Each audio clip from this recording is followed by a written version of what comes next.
Hello friends, Rahul Sharma mechanical classes में आपका स्वागत है। जैसे कि हम लोग अभी क्या बात कर रहे थे, इसके पहले अप्लाइड मैकेनिक्स में फ्रिक्शन टॉपिक पे बात कर रहे थे। तो फ्रिक्शन टॉपिक में क्या क्या हो गया था? फ्रिक्शन हो गया था, फ्रिक्शन ऑफ फोर्स हो गया था, एडवांटेज और डिसएडवांटेज हो गए थे, और टाइप ऑफ फ्रिक्शन हो गया था। नेक्स्ट लेक्चर में स्टैटिकल फ्रिक्शन, लिमिटिंग फ्रिक्शन हो गया था, डायनेमिक फ्रिक्शन इसके पार्ट हो गए थे, और कोफिशिएंट ऑफ फ्रिक्शन भी उसके साथ साथ हो गया था। ठीक है। जो नेक्स्ट पार्ट का वीडियो अपलोड हुआ था, लेक्चर अपलोड हुआ था, उसमें क्या हो गया था? एंगल ऑफ फ्रिक्शन हो गया था। और हम लोग देख रहे थे कि किसी भी प्लेन बॉडी पे, किसी भी किसी भी प्लेन बॉडी पे, जैसे हम लोग सरफेस पे बॉडी रखते हैं, तो उसमें क्या था? उसको, उस बॉडी को अपर डायरेक्शन में हम लोग मूव करा रहे थे। उस डायरेक्शन से हम लोग क्या निकाले थे? कोफिशिएंट ऑफ फ्रिक्शन निकाले थे, उस पर बात किए थे। तो आज हम लोग उसी उसी तरीके से बात करते हैं कि जैसे अगर ये प्लेन सरफेस है, प्लेन सरफेस पे अगर हम कोई बॉडी रख रहे हैं, ठीक है, प्लेन सरफेस पे जो बॉडी रखेंगे, जैसे उसमें क्या था, इसमें प्लेन सरफेस पे रखा हुआ, उसमें यही चीज़ ये एंगल में डिनोट हो गया था। यही ये बॉडी तो यहाँ पे एंगल में चल रही थी, अपर डायरेक्शन में मूव कर रही थी। तो इसमें क्या निकालना है हमको? देखिए, किसी रफ क्षैतिज समतल, मतलब रफ, ये जो रफ प्लेन सरफेस है, रफ प्लेन सरफेस पे अगर कोई बॉडी हम रखे हैं, इसको मूव कराने के लिए हमको मिनिमम फोर्स की क्या, कितनी आवश्यकता होगी, हमको वो चीज़ निकालना है। ठीक है, वो चीज़ हमको निकालना है।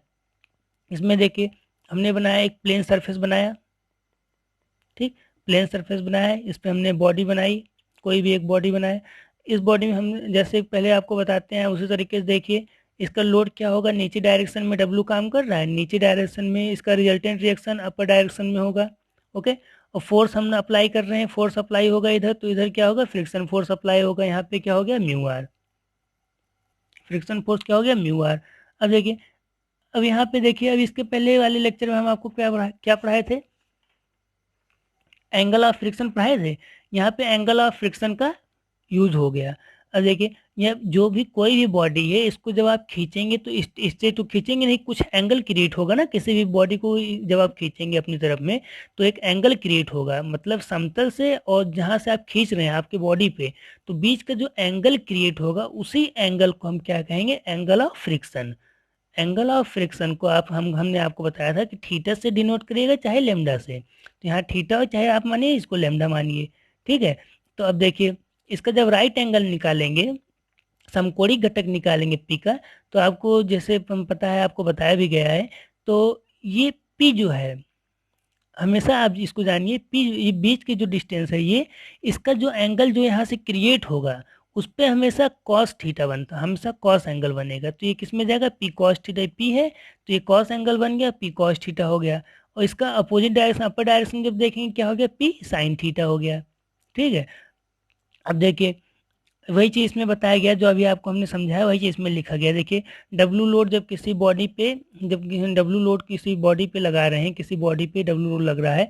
अब देखिए, प्लेन सरफेस पे है, समतल प्लेन सरफेस पे है, थीटा एंगल क्रिएट हो रहा है। ठीक, थीटा एंगल क्रिएट हो रहा है। पी, ये फोर्स जब अप्लाई करेंगे इसमें, अब देखिए इसका समकोणिक जब घटक निकालेंगे, तो ये हो गया P cos theta, P sine theta, वही इसमें लिखा गया। अब देखिए, इसमें क्या है? सीमांत संतुलन की स्थिति में है। ठीक है, बैलेंस किया गया है। अब देखिए, इसको हम सॉल्व करते हैं। इसमें आप देखिए, इस डायरेक्शन में आपको क्या क्या मिल गया? पी कॉस थीटा मिल गया। ठीक है। और इसके opposite direction mu R, limiting friction क्या हो गया? म्यू आर हो गया, फ्रिक्शन फोर्स म्यू आर हो गया। और जब लोड नीचे लग रहा था, तो अपोजिट डायरेक्शन में रिजल्टेंट रिएक्शन थी, और जब इसको राइट एंगल निकाले थे हम लोग, इसका समकोणिक घटक, तो यहाँ पे पी साइन थीटा हो गया था। ठीक। अब देखिए, एक इक्वेशन अगर हम लोग बनाएंगे, तो पहली इक्वेशन क्या बना लेते हैं? P cos theta equal to किसको हो जाएगा? Mu R. तो देखिए, P cos theta equal to क्या हो गया? म्यू आर के। इसको इक्वेशन नंबर फर्स्ट मान लेते हैं। इक्वेशन नंबर सेकंड क्या हो जाएगा? नीचे डब्लू लोड लग रहा है, डब्लू लोड इक्वल टू किसके हो जाएगा? आर प्लस में पी साइन थीटा।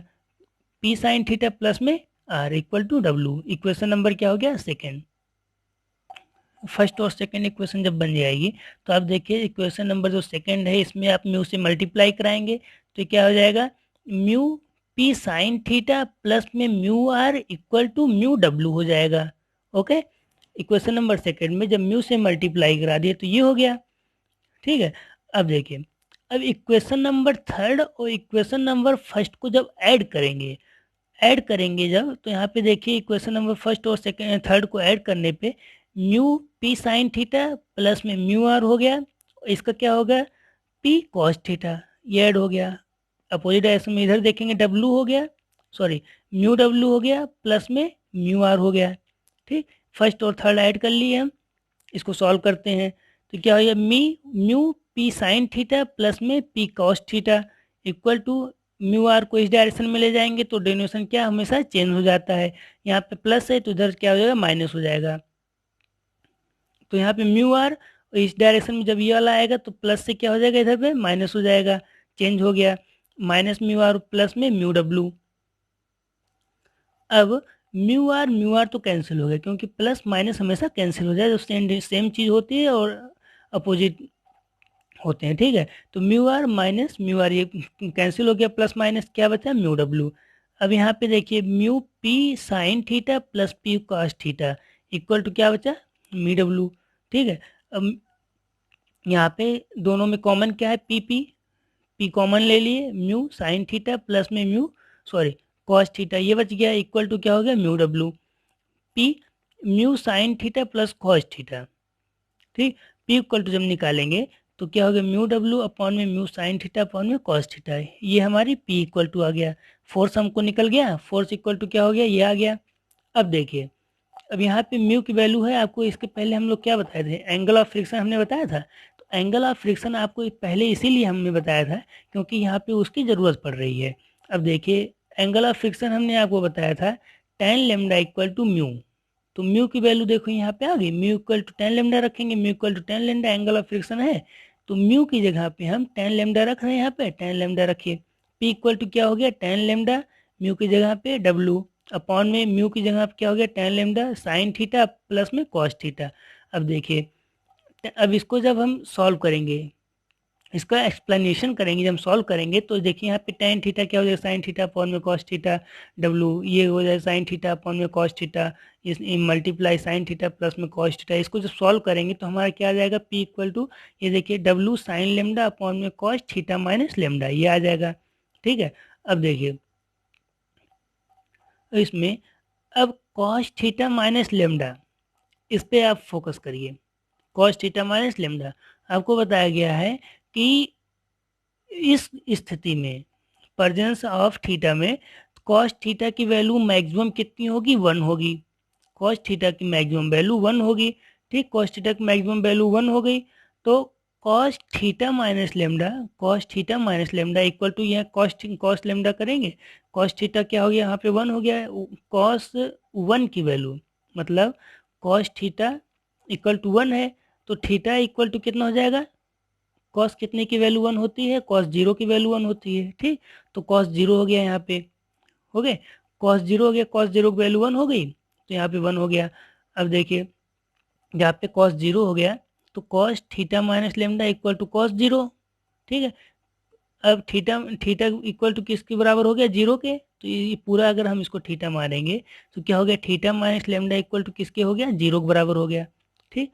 ये मतलब ये कॉस थीटा अगर इसको हम मानते हैं ये भी कॉस थीटा हुआ, ठीक है।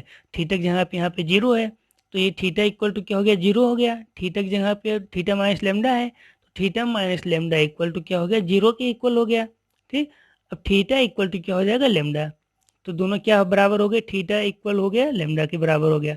अब देखिए थीटा इक्वल टू जब लेमडा हो गया तो अब इसको यहाँ पे ये वैल्यू, इसको ये वैल्यू हम इसमें पुट कर देंगे, ये थर्ड इक्वेशन था, इसको आप फोर्थ मान लीजिए, इसको आप फिफ्थ इक्वेशन मान लीजिए, ओके। अब देखिए थीटा इक्वल टू लेमडा या लेमडा इक्वल टू थीटा इसमें पुट कर दीजिए, यहाँ पे मान लीजिए हम थीटा इक्वल टू लेमडा रखते हैं तो लेमडा माइनस लेमडा ये 0 हो जाएगा तो कॉस 0 हो जाएगा, ठीक। जब कॉस 0 हो जाएगा कॉस 0 की वैल्यू क्या हो जाएगी 1 हो जाएगी, तो ये क्या हो जाएगा P equal to W sine theta upon में 1, ओके। तो P equal W sine theta upon में 1 तो ये क्या हो जाएगा पी इक्वल टू क्या हो गया डब्लू साइन लेमडा हो गया, ठीक। P equal W sine lambda, अब ये हमारा क्या हो गया ये फोर्स की वैल्यू आ गई, यही हमारा क्या हो गया कि मिनिमम फोर्स कितना अप्लाई होगा, वो चीज़ हमको आगे डब्ल्यू साइन लेमडा। न्यूमेरिकल जो पोर्शन होगा उसमें आपको चाहे पी दिया होगा या लोड दिया होगा या लेमडा की वैल्यू दी होगी। ठीक है, अब देखिए यहाँ पे इस न्यूमेरिकल कैसे क्रिएट होगा। ये कोफिशिएंट ऑफ फ्रिक्शन मान लीजिए उसमें निकालने के लिए बोल देगा, तो आप पहले वाले जो mu equal to 10 lambda angle of friction से बताए थे हम आपको, वहाँ से म्यू की फ्रिक्शन कोफिशिएंट ऑफ फ्रिक्शन की वैल्यू निकाल लेंगे, इसमें पुट करेंगे, वहाँ से निकालेंगे फोर्स की वैल्यू निकाल लेंगे, force equal to W sine lambda. अब ये न्यूमेरिकल पोर्शन में बहुत इंपॉर्टेंट है।